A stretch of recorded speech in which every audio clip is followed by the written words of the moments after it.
Hai Sobat Genbi and welcome to Genpod, Genbi Podcast.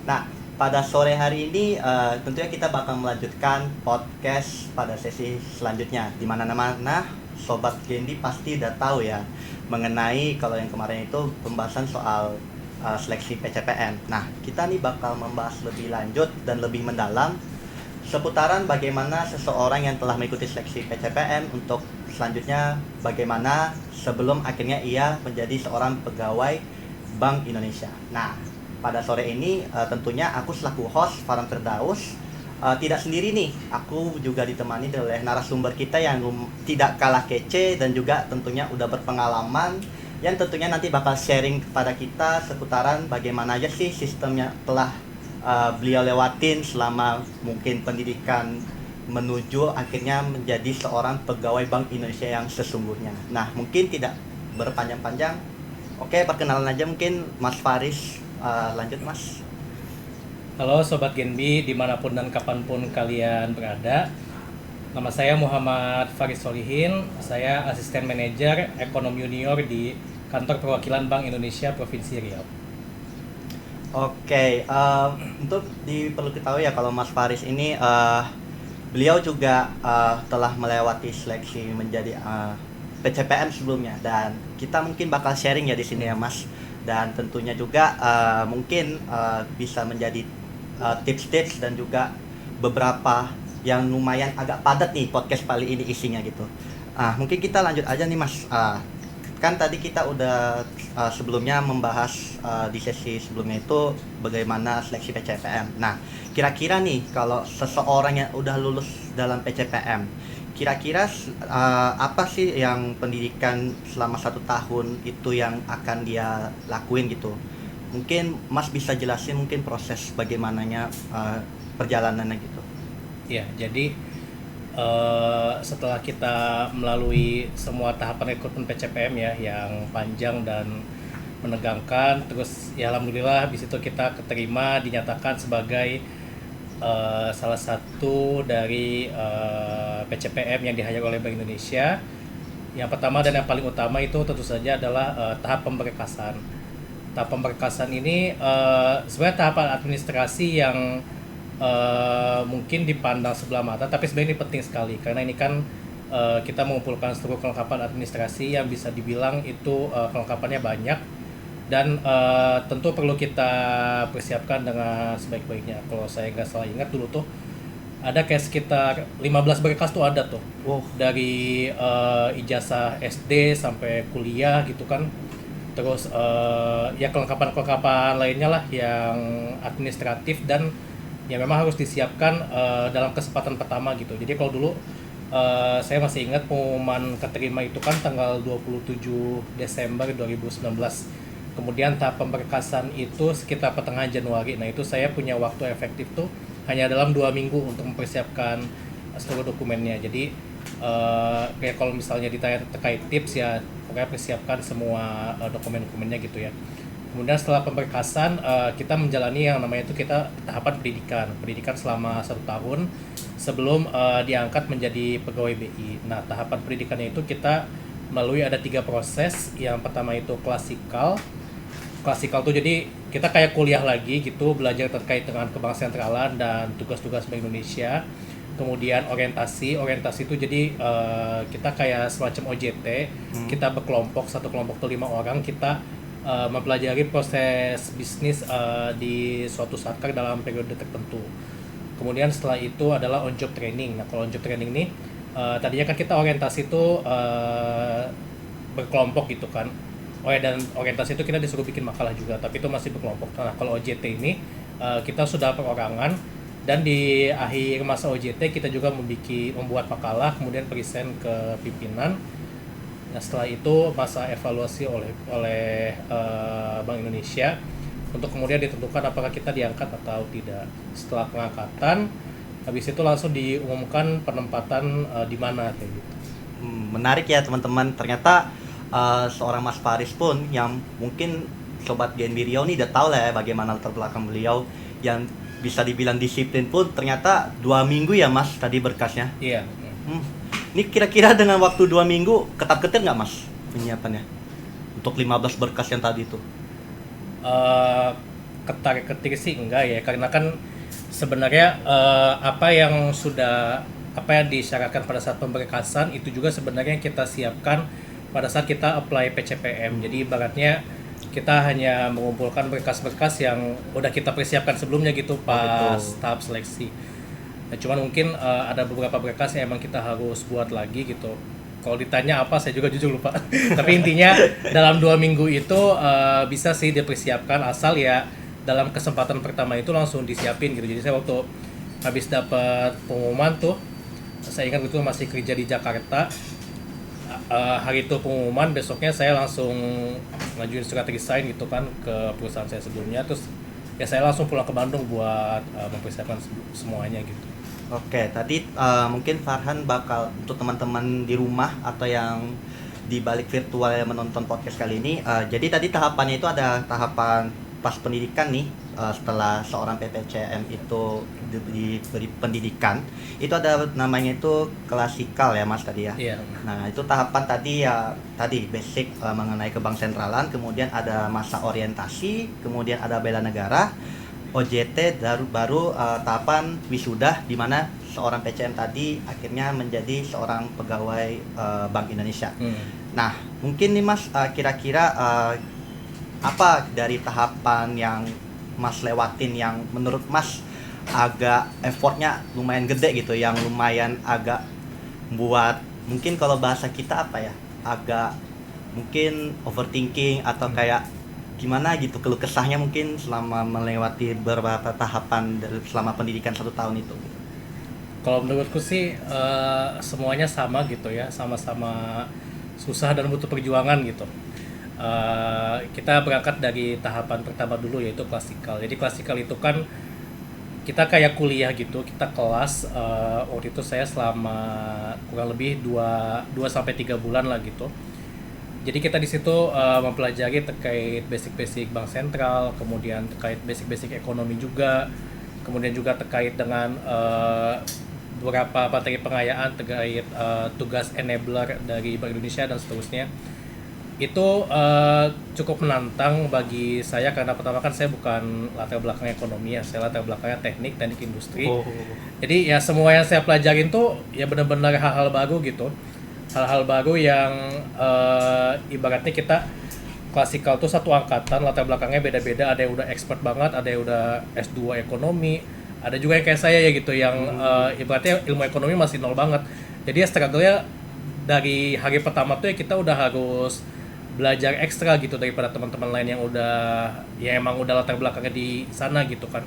Kalau kata teman saya ada tuh teman saya alumni ekonomi UI, menurut dia aja materinya tuh itu susah gitu karena emang materi bank sentral tuh khusus hanya bisa dipelajari di BI. Ya itu mungkin ya salah satu bukan struggle ya tantangan gitu ya yang saya lewati dan saya hadapi. Jadi waktu itu klasikal tuh sistemnya kita setiap hari Senin sampai Jumat tuh kita belajar 4 pelajaran, masuk jam 7.10 pulang jam 16.15. Kemudian setelah itu kita mempersiapkan ada namanya learning insight. Jadi dari 4 pelajaran itu kita masing-masing bikin learning insight-nya dan itu harus dikumpulkan sebelum masuk kelas di keesokan harinya gitu.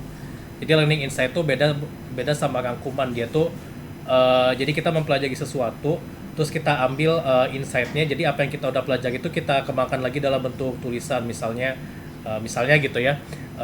Belajar terkait dengan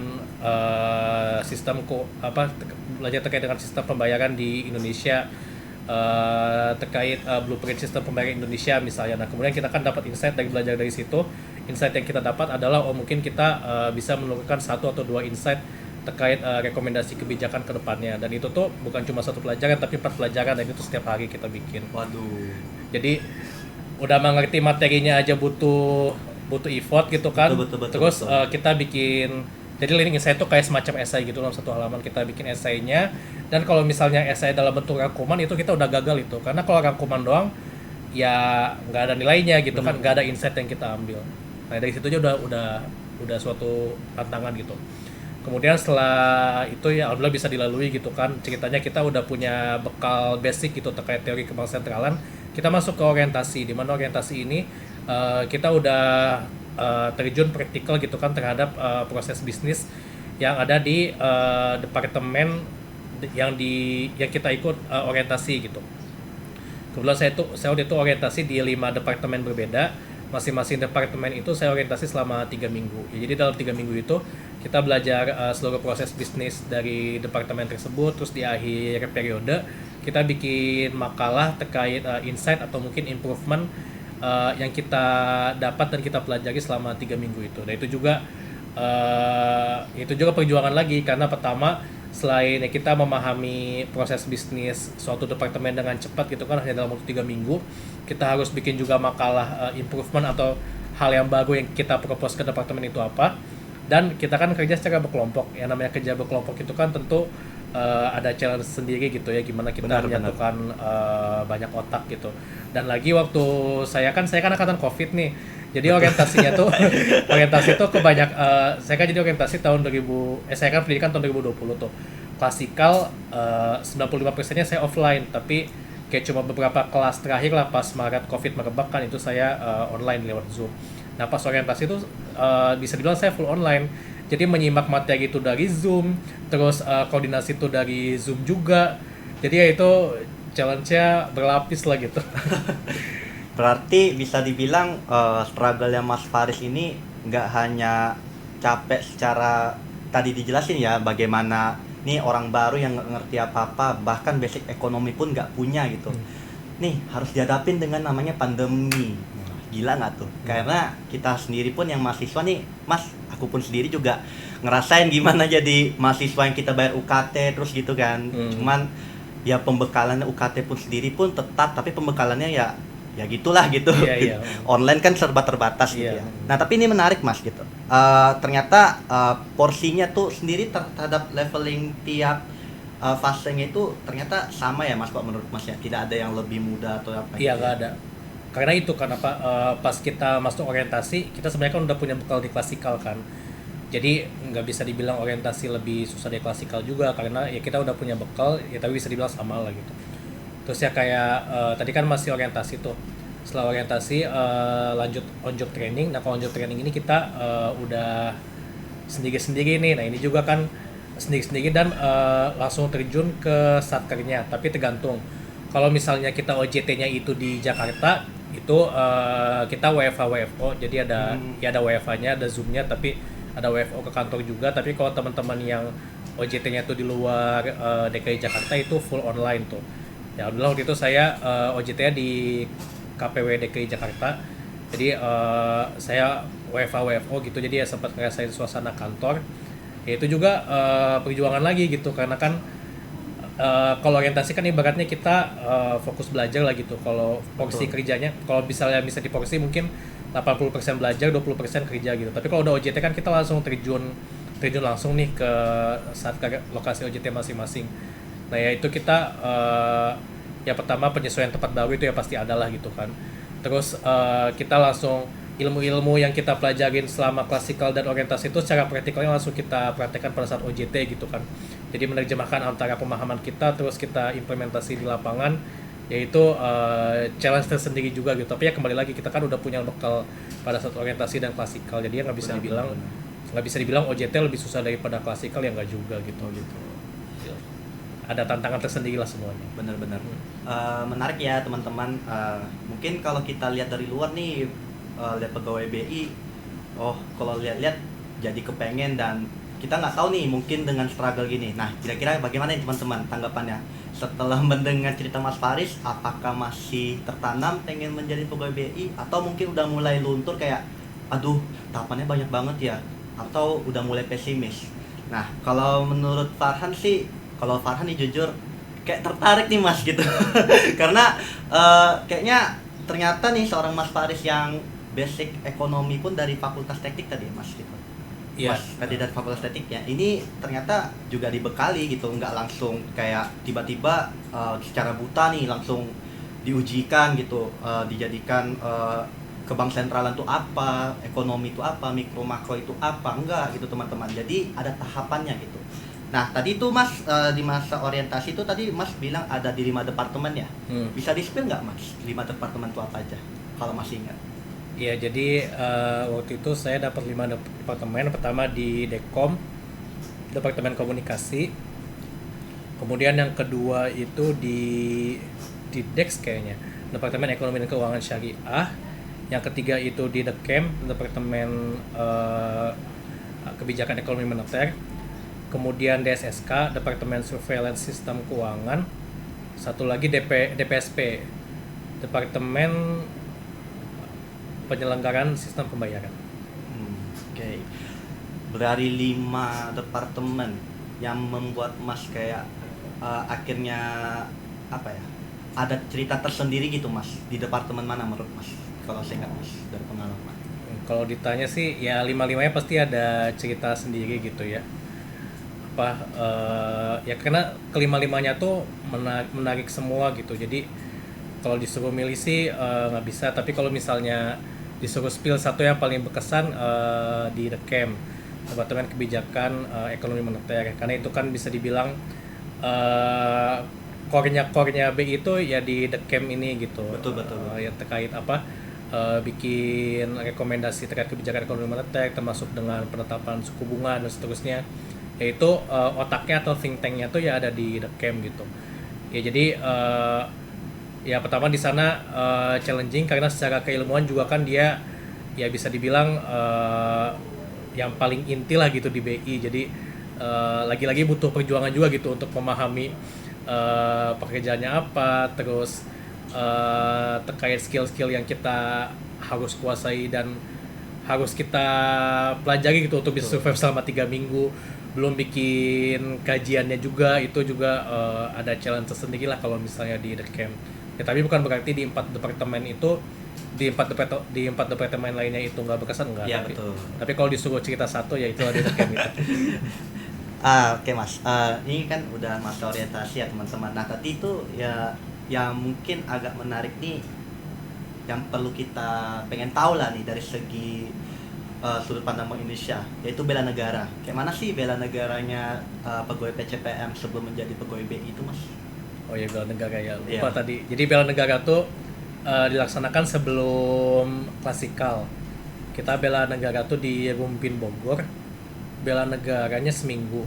Bela negaranya ya gitu aja sih. Gak ada yang spesial gitu ya. Ya kita sama tentara gitu kan. Biasa kan nggak boleh main HP. Pokoknya HP tuh harus nonaktif selama bela negara ya. Ya biasalah kayak kita ada materi-materi terkait dengan wawasan kebangsaan gitu kan. Terus ada materi khas dari militer juga ya, seperti baris berbaris, terus kedisiplinan ya. disiplinan, terus ya dilatih jiwa korsa juga kayak pas makan siang kita makan siang bareng, terus dibatasin waktunya. Kayaknya nggak ada yang spesial sih, ya gitu-gitu aja. Ya, ada jurit malam, ya gitu. Tinggal dijalanin aja sih. Cuman kalau saya boleh bilang ya, dulu kan saya waktu SMA juga sempat lah ikut kayak semacam bela negara gitu. Ya bisa dibilang bela negara BI enak sih. Oh. Apa? Ya tingkatnya nggak seberat bela negara yang pernah saya ikutin lah gitu. Bela negaranya masih enak. Jadi ya nggak ada hal yang spesial buat diceritain. Tinggal dijalanin aja. Oke. Oke Mas. Baru tadi ada bela negara, klasikal, orientasi, baru kemudian di tahap wisuda. Nah, OJT dulu. OJT baru wisuda ya. Wisuda. Sorry Mas. Jadi kan nih udah melewati, udah akhirnya nih momen-momennya ditunggu seorang PCPM, yaitu wisuda. Nah, kalau wisudanya PCPM tuh gimana Mas? Apakah kalau kita nih kan, nah kalau Farhan nih, jurusan Farhan tuh kan harus ada tahapan seperti misalnya pengajuan judul proposal, kemudian nanti ada pengujiannya lagi gitu, namanya sempro, dan juga ada ujian skripsi namanya kompre. Nah kalau di PCPM itu sendiri untuk kita wisuda itu Mas, kira-kira ada nggak ujian seperti itu atau ada ciri khas tersendiri nih? Gitu. Kalau wisuda PCPM tuh sebenarnya sama aja sih. Kalau kuliah kan ada mungkin sempro atau sidang semacamnya gitu kan. Sama kita juga ada namanya presentasi yang kita jadi kan sebenarnya di setiap tahapan PCPM itu kan ada alat ujinya gitu. Kayak klasikal kita alat ujinya adalah learning insight. Kemudian orientasi setiap akhir orientasi nah kita presentasi makalah kajian kita gitu kan. Nah pada saat OJT kita juga presentasi terkait kajian makalah OJT kita. Jadi ya setelah semua itu dilalui kita akan ada masa evaluasi dari Bank Indonesia. Itu ada jeda kalau saya nggak salah ingat tuh 2 atau 3 minggu lah. Jadi setelah saya presentasi makalah OJT ada jeda 2 sampai 3 minggu itu masa evaluasi gitu kan apakah yang bersangkutan lulus atau enggak gitu dari PCPM. Nah kemudian diumumkanlah masa evaluasi itu, ya udah langsung setelah diumumkan ya kita berhak wisuda gitu kan. Ya udah kita wisudanya ya karena angkatan Covid gitu ya. Jadi ya sama aja kayak wisuda alumni kuliah angkatan Covid ya di depan laptop. Ya, via Zoom itu ya. Via Zoom kayak gitulah. Oke Mas, ini kan udah wisuda nih ya. Ternyata tahapannya hampir sama ya teman-teman, cuman mungkin penamannya aja yang berbeda. Intinya tetap ada ujiannya gitu. Ya namanya juga wisuda pasti ada ujiannya ya gitu. Nah, ini kan udah wisuda Mas. Berarti bisa dibilang udah officially sebagai PCPM sudah menjadi pegawai BI. Yeah. Nah, ini kita lanjut nih ke pertanyaan yang mungkin umum di otak-otak orang-orang luar. Ini pegawai BI ini secara penempatannya gimana sih gitu? Karena Mas Faris sendiri nih dari Bandung ya Mas, bisa terdampar di Sumatera, di Riau gitu. Ini ceritanya gimana Mas? Apakah ketika wisuda tuh gimana proses mutasinya atau gimana? Atau kita bisa pilih gitu mungkin? Bisa cerita Mas? Jadi pada saat kita masa pendidikan tuh emang ada beberapa kali survei dari Bank Indonesia gitu kan terkait preferensi penempatan. Nah saya emang kalau nggak salah itu kita disuruh milih 3 preferensi gitu. Saya emang salah satu preferensi di KPWDN. Saya emang mau di daerah gitu kan. Emang emang seneng keluar aja gitu. Karena saya kalau latar belakang dari kecil saya sekolahnya emang pindah-pindah. Saya baru sekolah saya sekolah di Bandung tuh cuman bisa dibilang pas kuliah aja gitu. Sisanya saya keluar. Jadi emang pertama emang saya masukin ke PWDN sebagai salah satu preferensi. Nah untuk kemudian itu kan preferensi aja, tetap dievaluasi lagi berdasarkan pertama hasil evaluasi pendidikan kita, kemudian juga ya preferensi kita itu juga, dan juga kita kan sebelum masuk BI kan ada tahap psikotes tuh. Nah hasil psikotes itu juga berpengaruh terhadap preferensi penempatan yang ditetapkan oleh Bank Indonesia gitu. Jadi banyak faktor sehingga aku bisa mendarat di bumi lancang kuning ini. Berarti kalau bisa dipilih tuh mungkin ada ya Mas yang tadi preferensi tadi, cuman tetap nih teman-teman ternyata dari diri teman-teman juga pihak Bank Indonesia itu tidak sembarangan gitu. Jadi nggak seenak hati kita juga ya Mas gitu ya Mas. Iya. Betul. Tapi kalau Mas sendiri sejauh ini untuk dinas itu apakah selain di Riau pernah di mana Mas? Baru di Riau Mas? Ya aku setelah PCPM itu kan langsung penempatan pertama di sini. Oh langsung di Riau ya? Iya. Oke, mungkin apa lagi ya? Nih kan Mas Faris juga udah menjadi pegawai BI nih dan udah tahu gimana teman-teman proses dari seorang fresh graduate PCPM menjadi pegawai BI itu dimutasinya gimana, ternyata begitu prosesnya gitu. Nah kita ambil dagingnya lagi nih Mas mengenai benefit dari Bank Indonesia sendiri yang Mas rasain selama setelah menjadi pegawai Bank Indonesia nih dan udah tergabung dalam keluarga BI. Kira-kira apa benefit yang Mas rasakan? Mungkin kita tarik mundur dulu benefit selama pendidikan PCPM ya. Jadi aku nggak bisa sebut nominal gitu kan. Karena kayaknya aku bisa kasih sedikit gambaran lah terkait range-nya gitu. Jadi pada saat pendidikan itu kita dapat sekitar 80% dari gaji standar asisten manajer. Nah, adapun besaran gajinya, pokoknya kalau Bank Indonesia tuh acuannya itu di sektor perbankan gitu. Eh, Bank Indonesia memang bukan bank komersil tapi kan salah satu regulator di perbankan gitu kan. Jadi Betul. kita benchmarknya ke sana.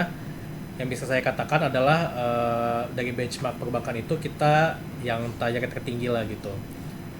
Nah kemudian setelah itu kan diangkat yang tadinya 80% gaji jadi 100% gaji. Nah kemudian kalau benefit kalau di BI sendiri itu yang pertama ya tentu saja gaji gitu kan ya. Terus kita juga ada THR dan juga ada namanya semacam tunjangan kinerja berdasarkan penilaian kinerja kita dan juga penilaian kinerja satuan kerja atau departemen atau KPWDN. Jadi dari masing-masing KPWDN atau satuan kerja itu kita dinilai tuh nilai kinerjanya apakah grade A, grade B, grade C dan seterusnya lah gitu. Dan dari situ itu mempengaruhi terhadap bonus juga. Makin tinggi nilainya ya tentu makin besar ya gitu bonus terhadap pegawainya.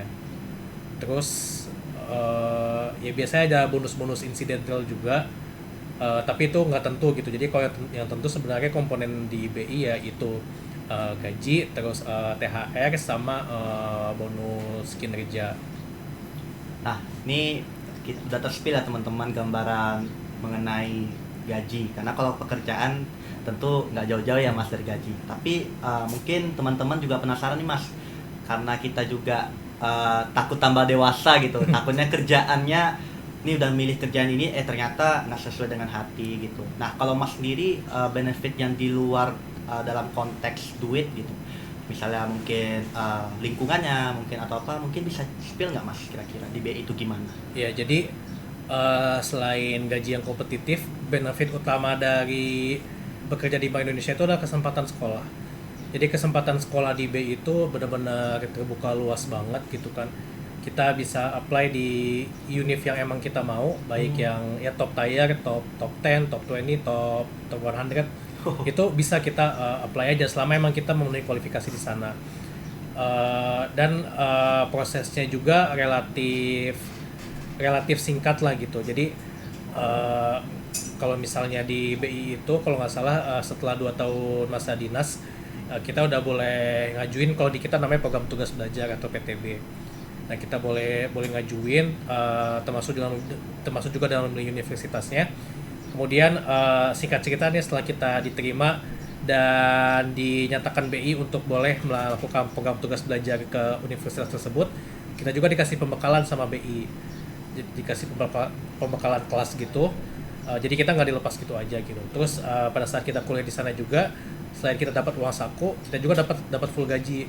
Jadi kalau di beberapa tempat tuh ada yang kayak dia cuma dapat uang sakunya aja, tapi gajinya stop. Ada juga yang dia tuh kalau program tugas belajar tuh harus cuti di luar tanggungan. Benar. Jadi ibaratnya supportnya kurang maksimal lah gitu. Nah tapi kalau di BI itu ya supportnya maksimal banget. Uang saku dapat, terus juga gaji dapat, dan tentunya juga uang sakunya itu ya yang cukup lah gitu, cukup dan kompetitif untuk kita bisa fokus dalam tugas belajar kita gitu. Jadi ibaratnya kebutuhan dasar kita udah terpenuhi, kebutuhan hiburan juga ya lumayan lah gitu. Jadi kita bisa fokus belajar gitu. Betul. Selain itu juga ya selain program tugas belajar ya culture bekerja di BI juga oke lah kalau saya bilang. Jadi sebelum di BI kan saya pernah kerja di 3 perusahaan, jadi bisa saya bilang culture kerja di BI oke lah gitu. Terus ya teman-temannya juga pada asik juga gitu kan, meskipun memang kita generasi milenialnya emang udah banyak sekarang. Kalau nggak salah tuh udah 50% pegawai BI itu adalah milenial, tapi kan tetap ada bos-bosnya juga. Cuman bos-bosnya juga ya kooperatif, terus dekat sama kita gitu. Jadi ya oke-oke aja sih, nggak ada masalah kalau soal budaya kerja seperti itu. Nah, teman-teman, makin tertarik nggak sih untuk daftar PCPM? Kalau aku pribadi tertarik Mas. Udahlah, ya soal gaji udah terspill kan, pendidikan apalagi, lingkungannya sportif, punya atasan yang juga ternyata sangat friendly juga gitu. Nah, Tapi perlu diingatkan ya teman-teman gitu. Ternyata untuk mencapai titik yang memang kita lihat enak ya gitu. Ternyata ada jalan panjang menuju ke sana. Kayak tadi struggle-nya Mas Faris ya, mulai mungkin dari pendaftaran, kemudian udah jadi peserta PCPM tuh ternyata belum dikatakan lulus untuk menjadi pegawai BI juga ya Mas gitu. Ternyata ada tahapan lagi, dan menuju wisuda pun ada ujian-ujiannya. Ada beberapa tahapannya. Seperti tadi ada bela negara, klasikal, kemudian orientasi, OJT, baru wisuda. Nah, kira-kira lagi nih Mas, kita kan udah lihat nih benefitnya. Ternyata untuk menjadi pegawai BI itu sangat menarik. Nah, tapi dengan pekerjaan dan gaji yang lumayan dan tidak usah di-spill ya. Karena kurang sopan gitu.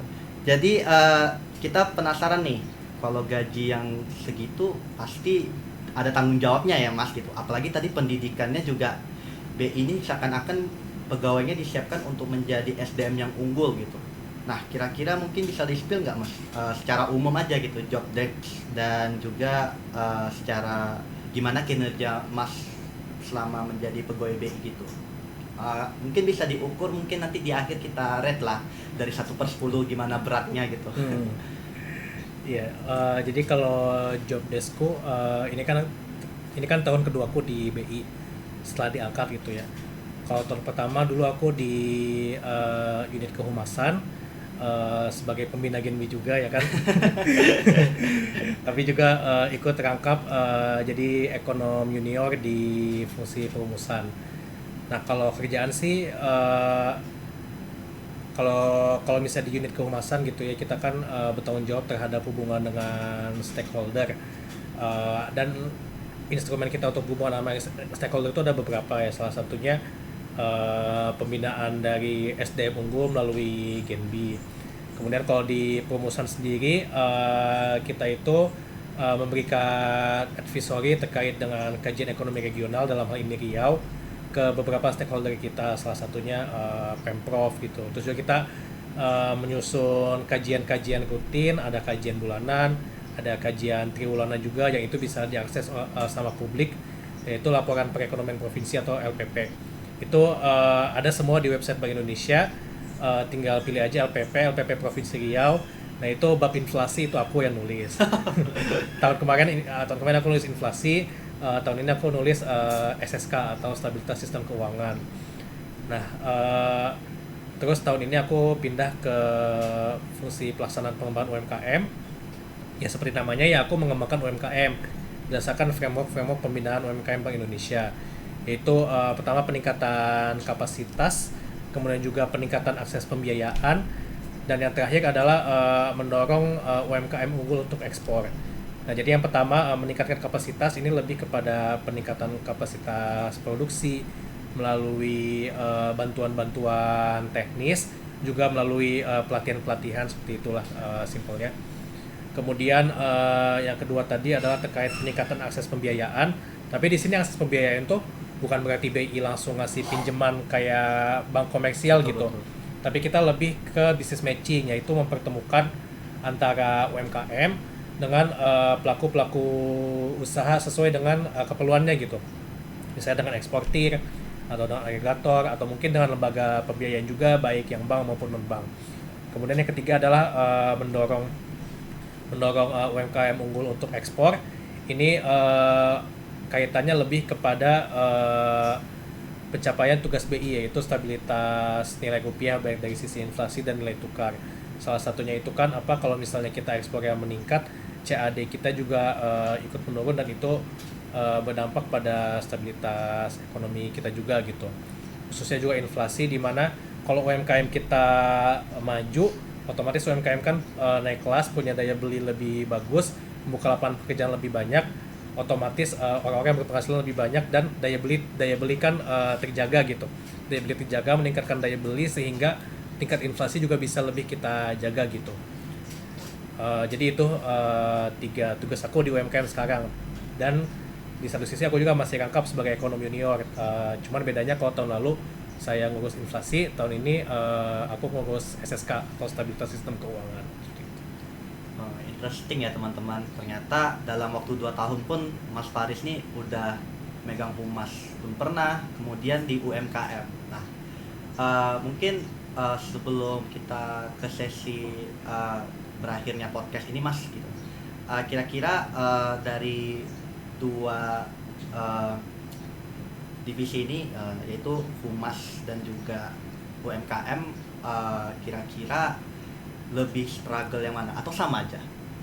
Sama aja sih, karena apa, ya itu setiap unit kerja atau pekerjaan tuh ada tantangannya masing-masing, ada senangnya masing-masing, ada dukanya masing-masing. Jadi ya sama aja sih. Ya tahun pertama kan aku ketemu teman-teman, ketemu teman-teman Genbi gitu kan, ya senang gitu ketemu sama anak-anak kuliahan yang semangat gitu kan.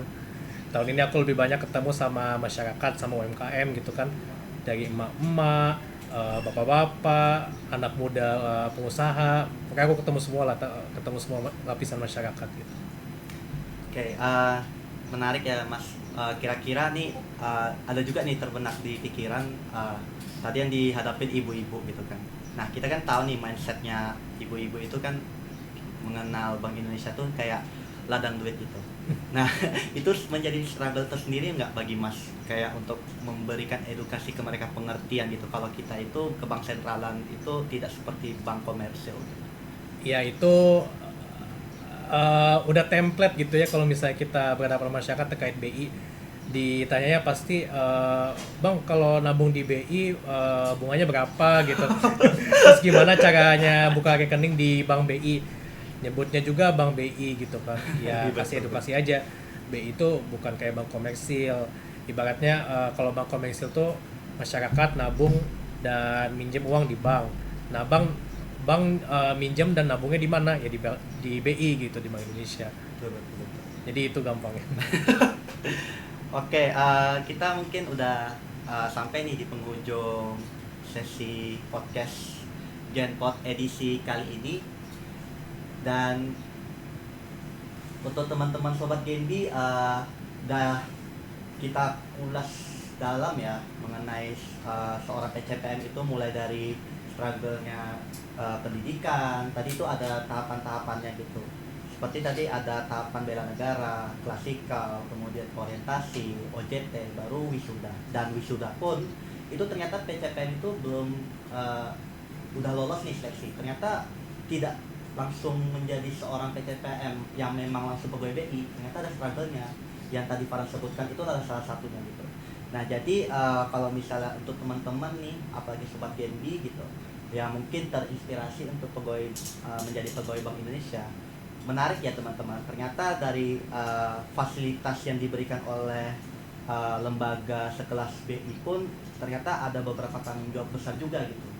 Bukan hanya sekedar karena ini dengan dengan berbau ke bank gitu. Nah, tentu otomatis gajinya gede, enggak begitu teman-teman. Ternyata di situ ada nilai tanggung jawab yang memang kita pikul tuh lumayan gede gitu. Dan cerita dari Mas Faris udah menggambarkan kan gitu. Tapi aku harap itu tidak menjadi halangan bagi kita. Karena apa? Kita kan generasi milenial. Kita adalah generasi yang katanya akan mengungguli generasinya Mas Faris nih gitu. Ya, dan mungkin tantangan kita mungkin bisa lebih berat lagi ya Mas gitu ya. Mungkin sebelum kita tutup Mas, untuk Gen di podcast kali ini kira-kira ada pesan nggak untuk teman-teman kita secara virtual?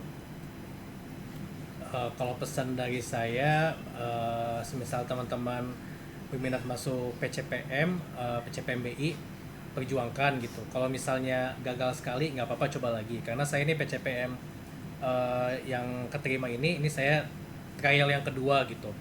Dan setelah masuk itu alhamdulillah nggak ada rasa penyesalan sama sekali. Yang ada hanya rasa syukur karena saya diamanahkan untuk mengabdi kepada bangsa di setiap makna Indonesia melalui pekerjaan saya di Bank Indonesia. Jadi bagi teman-teman yang masih berjuang tetap semangat dan pantang menyerah. Luar biasa, tepuk tangan. Mungkin luar biasa ya pemateri Gen di podcast pada hari ini, Mas Faris gitu. Seseorang yang latar belakangnya tidak dibekali ekonom ternyata bisa dan mampu melalui struggle yang akhirnya menjadi seseorang yang keingintahuan untuk mengenal hal baru nih. Nah, mungkin itu menjadi insight ya bagi kita teman-teman. Dan mungkin sekian edisi Gendi Podcast kali ini. Aku selaku host Van Firdaus undur diri dan see you in next edisi Gendi Podcast. Sampai jumpa.